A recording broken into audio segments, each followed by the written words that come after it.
அதனால தானே சார் நான் வெளியில் வந்துட்டேன். இங்கே இதுக்கப்புறம் எனக்கு என்னமோ அது வாய்ப்பு இல்லை ராஜாம்பம்ல அது மாதிரி தான் நான் சொல்ல முடியும்.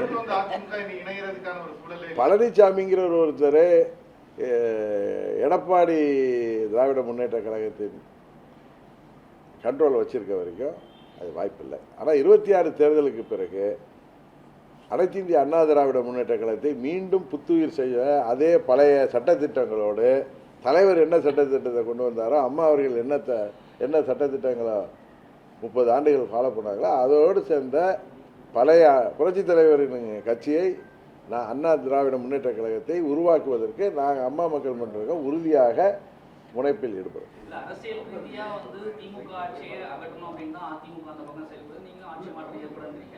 பாஜகவும் அதுல உறுதியா இருக்கும்பொழுது இந்த கூட்டணிக்குள்ளே அதை சரி பண்றதுக்கான சூழ்நிலை இல்லை. அது ரொம்ப முள்ளு மாதிரி ஒரு விஷயம் இருக்கிறப்ப அது முடியாது. ஏன்னா எங்களை அழிச்சிட்டு பழனிசாமியை வெற்றி பெற வைக்க வேண்டிய அவசியமே எங்களுக்கு கிடையாது.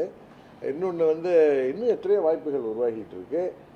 நான் சொன்னதை தாண்டியெல்லாம் நீங்கள் எதிர்பாராத விதமான கூட்டணிகள்லாம் அமைவதற்கான வாய்ப்பு இருக்குது. உறுதியாக எங்கள் இந்த தேர்தலில் நாங்கள்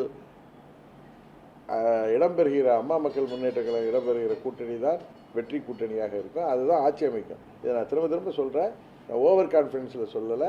இது நடக்கும். நீங்கள் தேர்தல் முடிவு வந்தப்போ தெரியும். ஒன்றே சொல்கிற அரசியலில் துரோகத்தை வீழ்த்துவதற்கு நாங்கள் இந்த முறை கடுமையான முயற்சி எடுக்கிறோம்.